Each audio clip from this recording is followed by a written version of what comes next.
He fired a plasma bolt to warn her. She caught it midair and blew him a kiss. The first warning shot was never meant to be dangerous. Captain Rin Voss knew that. Everyone on the border knew that. A single low-powered plasma bolt, fired wide, glowing bright blue in open space, was the universal signal. Stop. Turn back. Identify yourself. It was law, tradition, and common sense all wrapped into one clean flash of energy.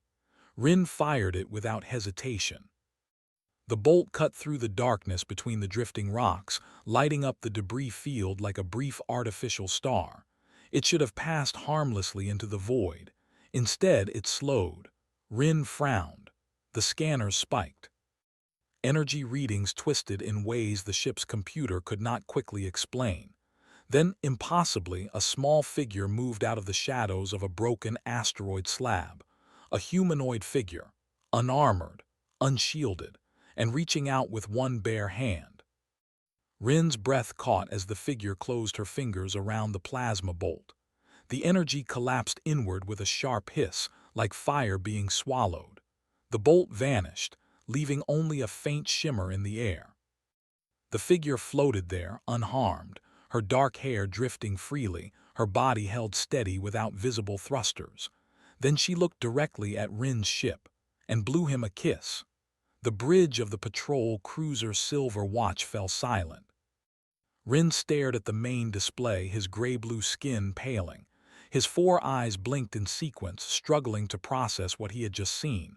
Around him, his crew froze in disbelief. That, whispered Navigator Keel, was a plasma bolt. Yes, Rin said slowly. I am aware. Captain, the weapons officer added, voice tight, our bolt output was confirmed. That was not a misfire. Rin did not answer. His focus was locked on the figure still floating calmly among the rocks. She wore a simple suit, thin and flexible, with no visible power core. Her posture was relaxed, almost casual, like she was standing on solid ground instead of drifting in vacuum. Most species did not survive unprotected exposure for more than a few seconds. Humans, according to official records, were fragile. According to official records, humans also did not catch plasma with their hands. Identify the target, Rin ordered. The scanner officer hesitated. Captain, the readings are strange. Biological signature matches Terran human. No armor plating. No external energy field. But there is something else. Internal energy fluctuation. High density. Very controlled. Rin's mind raced. Humans were new to this region, recently admitted into the wider galactic community. Known for stubborn diplomacy, unpredictable tactics, and a habit of surviving things they should not. But this was different. The figure raised her hand again, palm outward, fingers spread in a gesture that the ship's translator quickly identified. A wave. She smiled. Rin felt a chill crawl along his spine ridges. Open a communication channel, he said. The bridge crew moved instantly. A soft tone echoed as the channel connected.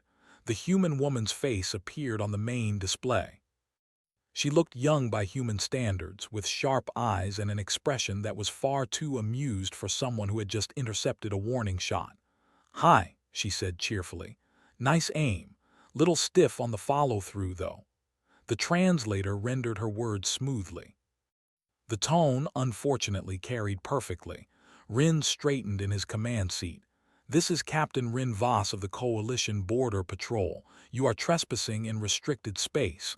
Identify yourself immediately. The woman tilted her head. Restricted? Huh, that's new. Last time I was here, this was just abandoned rocks and very grumpy pirates. Rin's jaw tightened. Your last visit is irrelevant. You will comply or be detained. She glanced around as if finally noticing her surroundings. Detained by this ship. Yes, she smiled wider. That's adorable. Weapons Officer Jack slammed his clawed hand against his console. Captain, permission to charge weapons. Denied, Rin said instantly. Jack stared. Captain, Rin did not look away from the screen. If she can catch a plasma bolt, escalating force without understanding is foolish. The human nodded approvingly. "Smart captain," Rin bristled. "You will show respect." "I am," she said. "I haven't crushed your ship yet." Silence followed. The bridge crew exchanged uneasy glances. Rin took a slow breath. "Human, state your purpose in this sector." She drifted a little closer to the ship, pushing gently off an asteroid with one fingertip. The motion was effortless, graceful. "Name's Myra Hale," she said. "I'm here because something very dangerous is waking up and your patrol line is directly in its path." Rin frowned. "We have no alerts indicating." "You wouldn't," Myra interrupted calmly. "Your sensors aren't tuned for it yet." Honestly, neither were ours until it almost ate a colony. That got Rin's attention. "Explain." Myra's playful expression faded just slightly. "There's an old machine out here, precursor tech, not dead, just sleeping, and very, very hungry." The scanner officer's voice shook. "Captain, I'm detecting faint gravitational distortions near sector debris. Low level, but spreading." Rin's heart sank. Precursor machines were the stuff of nightmares. Entire civilizations had vanished because someone thought they could study ancient technology safely. "And you came alone?" Rin asked. Myra shrugged. "Not alone, just first." "First of what?" "Response team," she said. "Humans don't wait politely when extinction-level threats pop up." Rin studied her. "Then why announce yourself with theatrics?" She laughed. "Oh, the plasma catch, that wasn't planned. But when someone shoots at you, it's polite to say hello." Jack muttered, "by blowing kisses." Myra's eyes flicked toward him, even though she should not have been able to see individual crew members. "Hey, morale matters." Rin raised a clawed hand. "Enough. If what you say is true, you should have coordinated through coalition channels." Myra nodded. "We tried, 3 days ago. Your bureaucracy sent us 16 forms and a polite message asking us to wait for approval." Her voice hardened. The machine didn't wait. Another alarm chimed softly. "Captain," the navigator said, "gravitational distortion increasing." Rin felt the weight of command settle heavy on his shoulders. Every instinct screamed that this situation was spiraling out of control. "Human Myra Hale," he said carefully, "what exactly are you capable of?" She considered the question. "Personally, enough. Collectively, more than enough." "That is not an answer." She smiled again, but there was steel behind it now. "Captain, I just caught your warning shot to show you I'm not your enemy.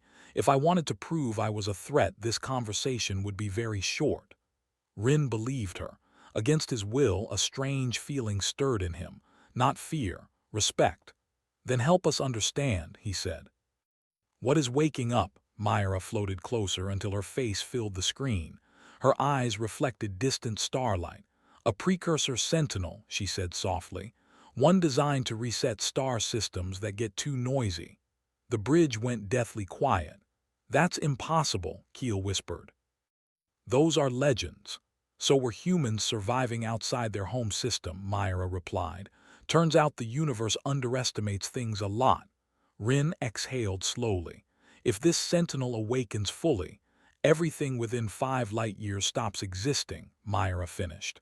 "Clean. Efficient, no survivors."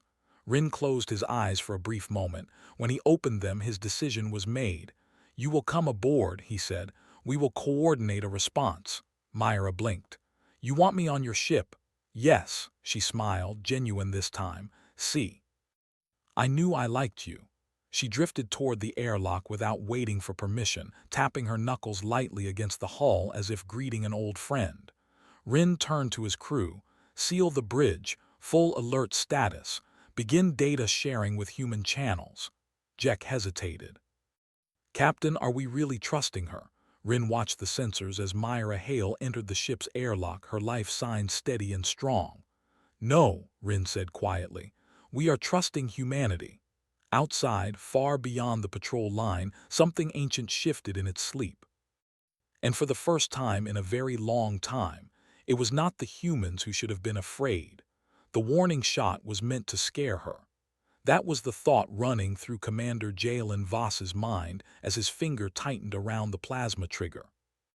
The bolt flared bright blue, screaming through the air toward the empty stretch of space between them. It was carefully calculated, low power, widespread, harmless if it missed. A clear message. Stop. Turn back. This area is under quarantine, but the human woman did not stop.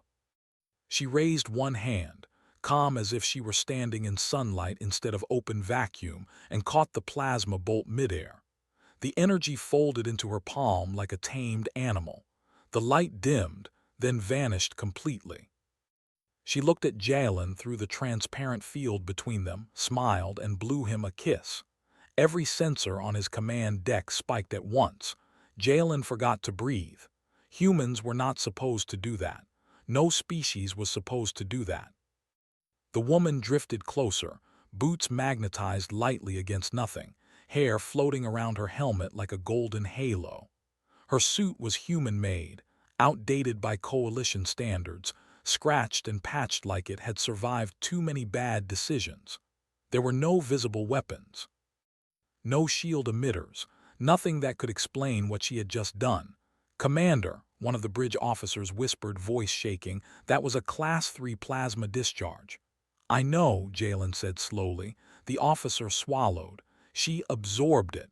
Jalen stared at the human. She waved. Humans were new to the galaxy. That was the official line. Discovered barely 2 centuries ago, barely spacefaring, barely tolerated. They were considered fragile, emotional, dangerously creative, and best kept at arm's length. The coalition allowed them limited travel and strict boundaries. This region of space was not one of those allowed places. Jalen activated external comms. "Unidentified human vessel," he said, forcing his voice steady. "You have entered restricted territory. This is your final warning. Turn back immediately." The woman tilted her head as if listening to music only she could hear.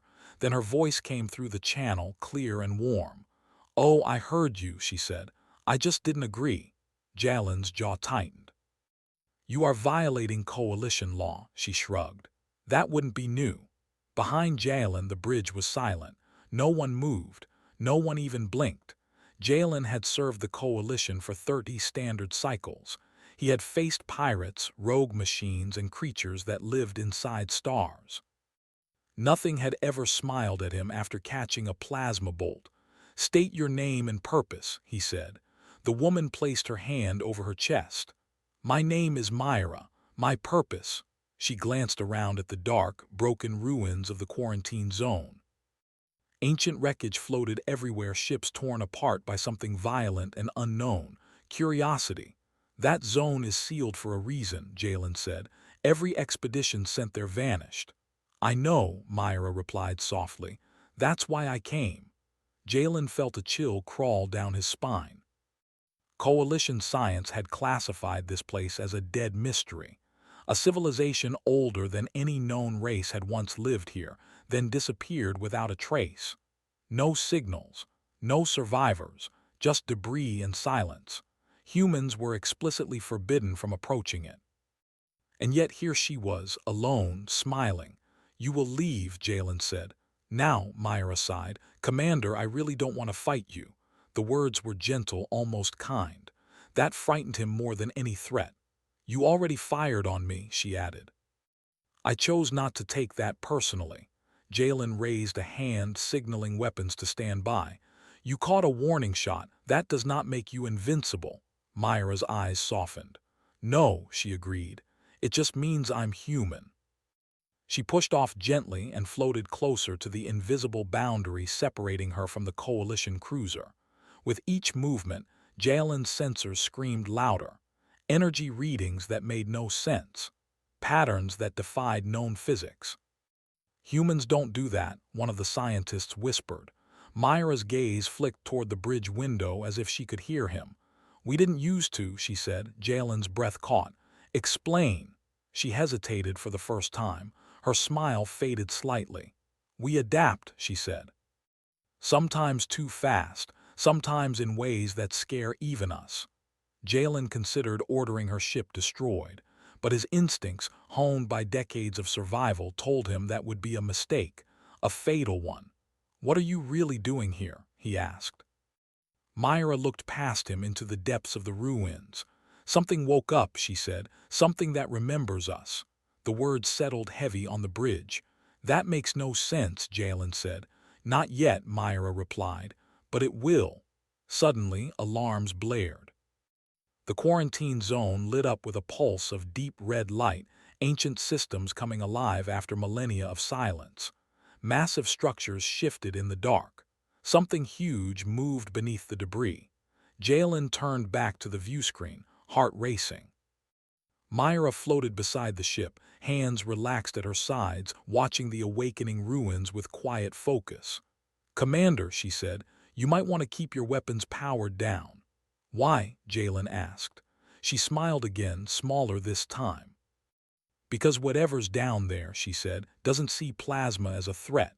The red light surged brighter, and something old began to rise. Part 2, the first thing Jalen noticed was the silence. Not the peaceful kind, the wrong kind. The kind that pressed against the mind and made thoughts feel heavy. Even the ship's hum seemed muted, as if the awakening structure below was swallowing sound itself. Sensors failed one by one. "Commander," the navigation officer said, voice tight, "I'm losing spatial lock." "The zone's gravity is changing." "That's impossible," Jalen snapped. "No," Myra said calmly from outside the hull, "it's expected."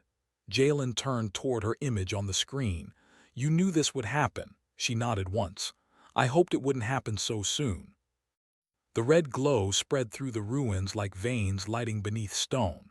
Massive shapes unfolded, rings, towers, and something at the center that twisted space around it. Old technology, far beyond coalition design, was waking up. "What is it?" Jalen demanded. Myra closed her eyes. When she opened them again, they shone faintly, reflecting patterns no human optics should have seen. "A memory engine," she said, "built by a species that believed the universe itself could forget." Jalen didn't like the sound of that. "And you?" "I'm here to remind it," she said. A low-frequency vibration rolled through the cruiser. Consoles flickered, shields strained. "Weapons online," a tactical officer shouted. "Hold fire," Jalen ordered. The officer hesitated. "Sir?" "I said hold fire." Myra's lips curved upward. "Good choice." From the heart of the ruins, something spoke, not in sound, in pressure, in meaning. Jalen felt it push against his thoughts, testing, tasting. Several crew members cried out, clutching their heads. "Unknown signal penetrating neural buffers," the science officer yelled. Myra placed her palm against the hull. The vibration eased slightly. "It's searching," she said, "for a familiar pattern." "And it found you?" Jalen asked. She nodded. "Long ago, before humans left their cradle, we touched something like this. It touched back." The memory engine shifted, projecting a massive construct into view. It resembled no ship Jalen had ever seen, part machine, part impossible geometry. It bent light around itself. A presence focused on Myra. "You are not permitted here," Jalen said urgently. "Return to your vessel." Myra didn't move. "If I leave, it will follow," she said. "And it won't stop at this sector." Jalen clenched his fists. "You're saying this thing woke up because of humans?" "Yes," Myra said, "and because of fear, yours, ours, everyone's." The presence pressed harder. Jalen felt memories slipping, his first command, his homeworld, his name. Panic surged. Myra raised both hands. Light gathered around her fingers, not bright but deep, like starlight seen through water. "Enough," she said, not loudly but with certainty. The pressure eased. The ancient construct paused. It listened. Jalen stared in disbelief. "You're communicating with it." Myra nodded. "Not with words." "Then with what?" She glanced back at him. "History." Images flooded the view screen. Humanity's early years, struggle, war, survival against impossible odds. Fragile bodies pushing into hostile voids, failing, adapting, enduring. The memory engine responded, projecting its own past. A civilization that had grown too powerful, too detached. A species that tried to archive existence itself and was consumed by its own creation. Jalen understood then. This machine did not want conquest. It wanted relevance. It sees humans as compatible, the science officer whispered. Myra's voice softened. We don't last because we're strong, she said. We last because we remember how to change. The construct pulsed once more, then slowly powered down. The red light dimmed. The ruins settled back into silence. Sensors stabilized. The danger passed. Jalen exhaled shakily. You just saved an entire sector. Myra floated back slightly, exhaustion finally showing on her face. No, she said. I delayed a conversation. Jalen stared at her. The coalition will want answers. She smiled tiredly. They always do. And you, he asked. What happens now? Myra turned toward her battered ship. Now, she said, you decide whether humans remain a problem or become a solution. She saluted him, human style, then pushed off toward her vessel. Jalen watched her go, knowing one truth had become impossible to ignore. Humanity was no longer something the galaxy could control. It was something it would have to understand. The station alarms were still ringing in low warning tones, but they no longer sounded urgent. They felt confused, as if the system itself did not understand what it had just seen. Security Commander Rel Varus stood frozen near the shattered observation rail. His plasma rifle hung uselessly at his side. The scorch marks on the floor were still glowing faintly where the bolt should have burned through metal and bone. Instead, it had been caught. The human woman stood a few meters away, calm and steady. Her hand was lowered now, fingers relaxed. A thin mist of blue energy drifted around her palm and slowly faded into nothing. Mara Vance looked normal. She wore a standard human travel jacket, slightly torn at the sleeve. Her dark hair was tied back in a loose knot. Her face showed no anger, no fear, only mild curiosity, like someone waiting for a delayed train. Rel swallowed hard. His species had evolved to fight predators twice their size, yet every instinct inside him screamed to back away. Around them, the alien security team hesitated. No one raised a weapon. No one spoke. Mara broke the silence. You really should fix your weapon calibration, she said gently.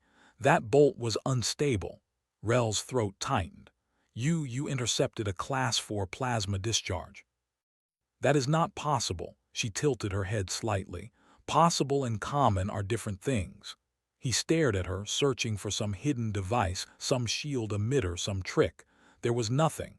Station scanners had already swept her when she arrived. No implants. No heavy augmentations, just a human. How did you do that? Rel asked.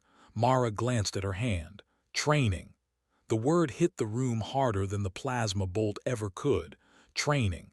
Captain Elrex of the Station Council finally stepped forward. His tall, silver-scaled form trembled slightly, though his voice remained controlled. Human Mara Vance, he said, you are being asked politely to explain your actions. Mara smiled faintly. I was warned with a weapon. I responded politely. Rel flinched. That was a warning shot. Yes, she agreed. You warned me that you were nervous. The council chamber doors slid shut behind them, sealing the space. Holographic recorders activated, capturing every angle. News of the incident was already spreading through the station's networks. Elrex folded his hands behind his back. Humans were cataloged as mid-tier physical beings.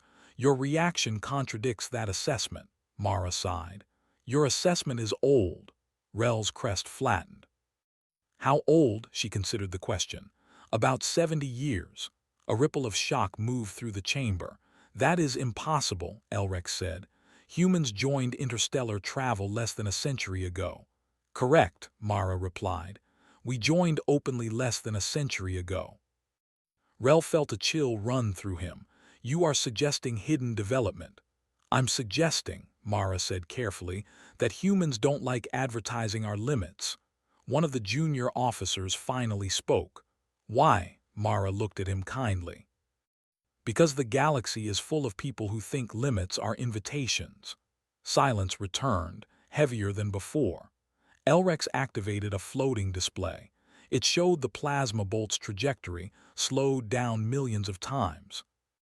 The image clearly showed Mara's hand moving into place, fingers closing around the energy, stabilizing it, dispersing it. That movement, Elric said, was faster than our combat drones. Mara nodded. Yes. Rel couldn't stop himself. You could have killed me. I could have, she said, but you didn't deserve that. His mandibles twitched. You are dangerous. She smiled again, softer this time. So are you just don't know it yet. The council members exchanged uneasy glances. Elrex lowered the display. Why are you here, Mara Vance? Mara's expression changed. The warmth faded, replaced by something older and sharper. I'm here, she said, because your station sits on a trade route that keeps disappearing human ships. Rel's blood ran cold. That is a piracy issue, Elrex said quickly. We are investigating. You are ignoring it, Mara interrupted. Her voice was still calm, but the temperature in the room seemed to drop. Because the ships belong to humans, independent traders, refugee carriers, small crews with no political weight. Rel realized something then. This was not a random traveler. This was not an accident. This was a warning. You fired a plasma bolt to scare me, Mara continued. I caught it to show you how serious this is. Elrex straightened. Are you threatening this station? No, Mara said. I'm offering help. Rel blinked. Help, she nodded. The ones taking our ships aren't pirates, they're slavers. They use your blind zones and your patrol gaps. They know your schedules. A murmur swept through the chamber. That is a serious accusation, Elric said. So is losing 12 human vessels in 6 months, Mara replied. Rel accessed the internal reports through his wrist console. The numbers matched. Ships vanished. No wreckage. No distress signals. Clean disappearances. How do you know this? He asked quietly. Mara met his gaze. Because some of them survived. Elric stiffened. Where are they? Safe, she said, and very angry. The air felt charged like before a storm. Rel lowered his rifle completely. What do you want from us? Mara took a slow breath. Cooperation, access to your sensor logs, patrol routes, and permission to operate in your jurisdiction. Elrex hesitated. Operate how? She smiled, and this time it made Rel's spine prickle. Like humans do when someone hurts our people. A long pause followed. Finally, Elrex nodded once. You will be monitored. Of course, Mara said. I'd be offended otherwise. As the meeting ended, Rel found himself walking beside her down the corridor. His steps felt unsteady.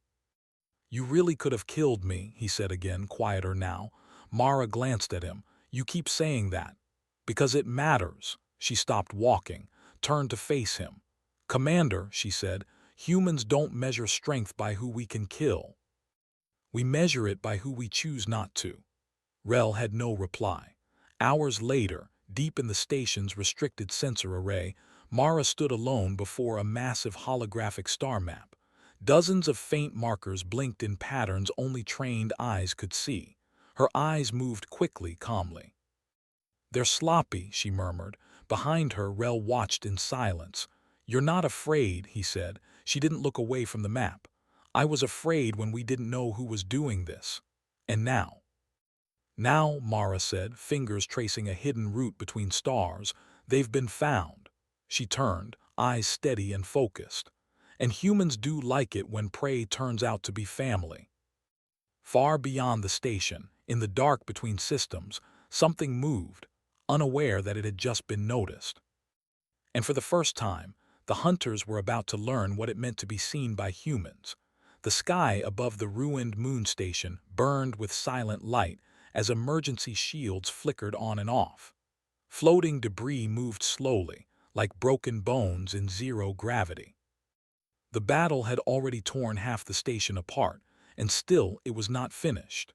Commander Carthel of the Vierk's Dominion stood inside the cracked command dome, his armored boots magnetized to the floor. His 4 eyes were locked on the central display, replaying the moment again and again. A human woman, unarmed, smiling, catching a plasma bolt with her bare hand as if it were nothing more than a thrown toy. He clenched his clawed fists. The Dominion had faced war gods, machine empires, and ancient star beasts. Nothing had ever unsettled him like that smile. "She is still aboard," an officer said, voice tight, "moving freely through collapsed sectors. Our weapons refuse to target her." "The systems say she is not a threat." Carthel turned slowly. "Then our systems are fools." The officer hesitated. "Commander, the soldiers are afraid." Carthel did not shout. That was not his way. Instead, he walked to the viewport and looked out at the stars beyond the broken station. Humans were new to the galactic stage. Young, supposedly weak. That was what the reports had said. Those reports were now ashes. Far from the command dome, in a shattered corridor open to space, Mara Ellison drifted gently, boots adjusting to shifting gravity fields. Her dark hair floated around her head, framing calm eyes that reflected starlight. She hummed softly, an old tune her grandmother used to sing back on Earth. Behind her, a squad of Vierk soldiers watched from behind a reinforced bulkhead. Their weapons were raised, hands shaking. They had seen what she could do. They had seen her step through plasma fire, redirect energy shields with a touch, and laugh as if this were all a game. Mara stopped and turned her head slightly. "You can come out," she said gently. "I won't hurt you." The translator implants in their helmets rendered her words perfectly. That somehow made it worse. One soldier's grip slipped, and his weapon clattered to the floor. Another backed away until he hit the wall. "She knows," one whispered. Mara floated closer, slow and deliberate, making sure not to startle them. She raised both hands, palms open. Faint light shimmered around her skin, barely visible like heat haze. "I came to warn your commander," she said. "This station is unstable. If the core ruptures, it will tear a hole in local space. You don't want that." A braver soldier stepped forward. "You expect us to believe you care," Mara smiled sadly. "I care about people, even ones who point guns at me." Silence filled the corridor. These warriors had been trained from birth to see the universe as a ladder of dominance. Compassion was a weakness. Mercy was a lie. Yet here she was, offering both. Without warning, alarms blared. Red light flooded the corridor. The station shuddered violently, metal screaming as stress fractures spread. "The core is destabilizing," an automated voice announced. Mara sighed. "That's earlier than I hoped." She turned toward the soldiers. "Please, get to your escape pods." One of them asked, voice trembling, "What about you?" "I'll fix it," she said simply. Before they could respond, she pushed gently against the air. Space folded around her and she vanished in a ripple of light. In the command dome, chaos erupted. Officers shouted, systems failed, and power readings spiked beyond safe limits. Carthel slammed a claw into the console. "Find her. All units, locate the human." A technician stared at his screen in disbelief. "Commander, she's inside the core chamber."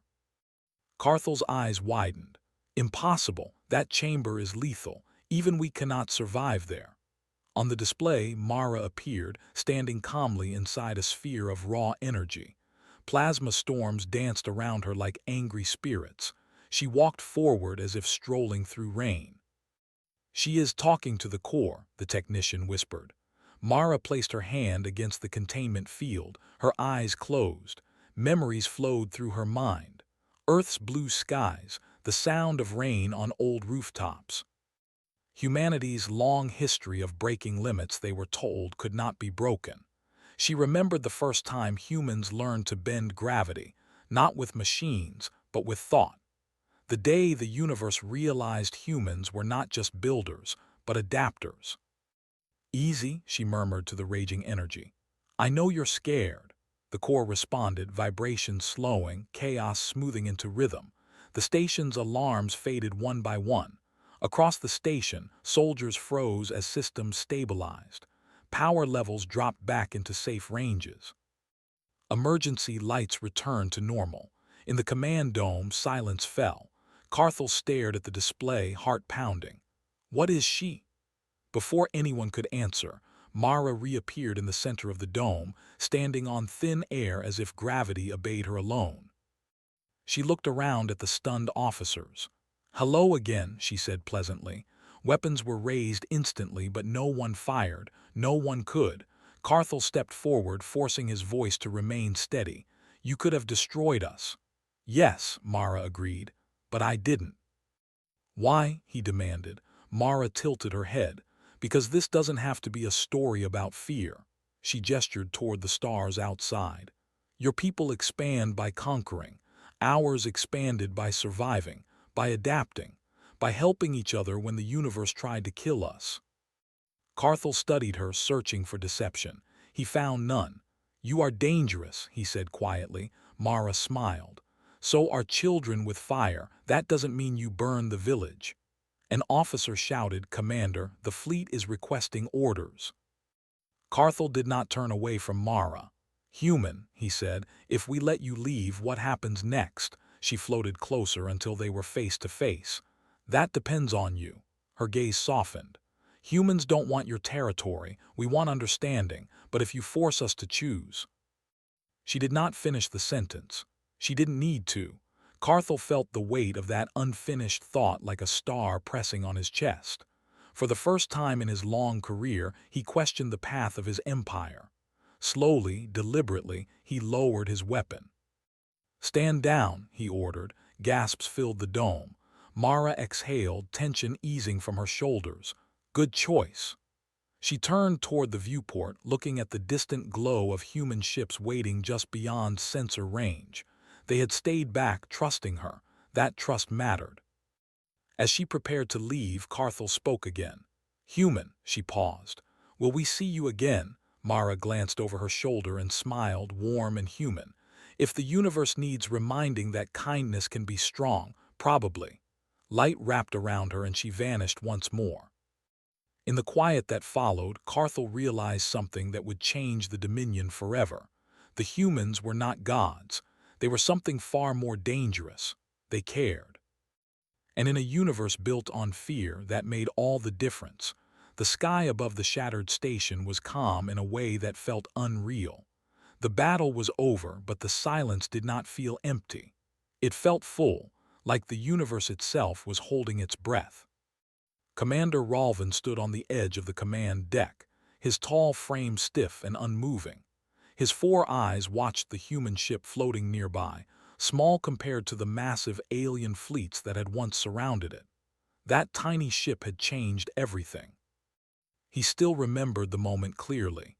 He had fired a plasma bolt, meant only as a warning. Humans were fragile, that was what every record said. The bolt should have forced her to retreat. Instead, she caught it. Now, every galactic channel was replaying that moment. A human woman standing in open space, bare hands glowing with impossible light, closing her fingers around raw plasma like it was a child's toy. Then she had smiled and blown him a kiss. That single act had broken centuries of belief. The woman, known across the galaxy now as Lyra Vance, stood inside the human ship's open hangar. She was not wearing armor, just a simple flight suit, sleeves rolled up, brown hair tied back. She looked tired but calm. She did not look like a weapon. Admiral Chen stood beside her, older, steady, his hands clasped behind his back. He watched the alien fleets slowly pulling away, one by one, retreating from human space. "They're leaving," he said quietly. Lyra nodded. "They were always going to. Fear just needed a reason." Chen glanced at her. "You shouldn't have had to do that," she smiled faintly. "Someone had to show them." Across the void, Commander Ralvin activated a direct channel. His image appeared in the hangar, tall and sharp-featured, ceremonial markings glowing softly along his skin. "Human Lyra Vance," he said. His voice was formal, but there was something else in it now, respect. "The Council requests final confirmation. Will humanity pursue retaliation?" The question echoed across listening posts, fleets, and worlds. Lyra stepped forward. No speech was prepared, no script, just truth. "No," she said simply. Ralvin's eyes flickered. "After everything," she met his gaze without fear. "You tested us, we responded, that is finished now." Silence followed. Then Ralvin inclined his head, a deep and formal bow that his kind reserved for equals. The Council acknowledges humanity, he said, as protectors of their space, and as something new. The channel closed. Around the human ship, the last alien war vessels turned and jumped into hyperspace. No victory cheers followed. No weapons fired. Just quiet. But across the galaxy, the message spread faster than any fleet. Humans were not weak. They were not loud conquerors either. They were something far more dangerous. They adapted. In the days that followed, delegations arrived. Not armies, diplomats, scientists, observers. Species that had hidden from the great powers now reached out to Earth. They wanted alliances. They wanted protection. They wanted to understand how a species so young had achieved what others could not. Lyra did not attend most of the meetings. She stayed near the edge of the system, watching stars, thinking.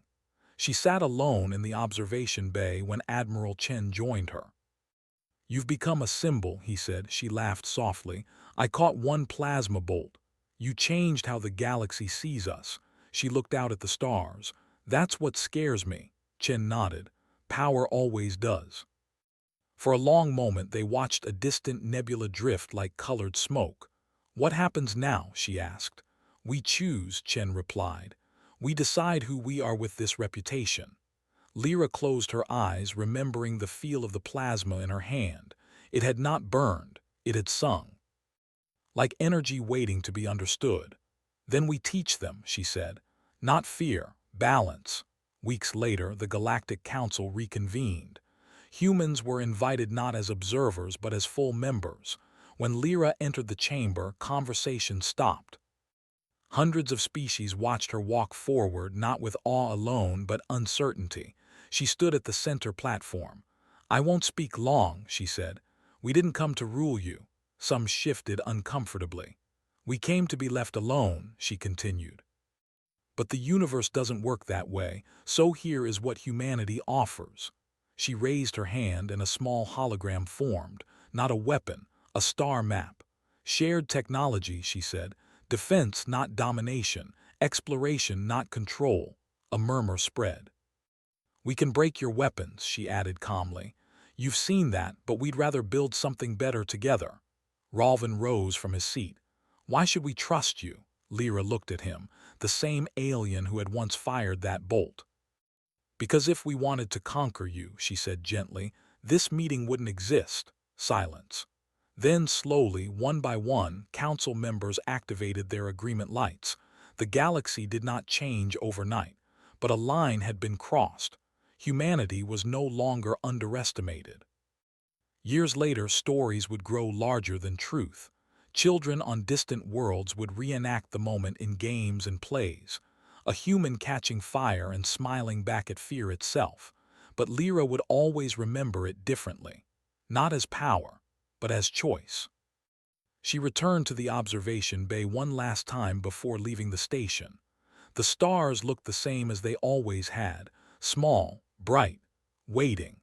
She blew a kiss toward the void, not mocking, not proud, just human. And somewhere far away, the universe finally understood what that meant.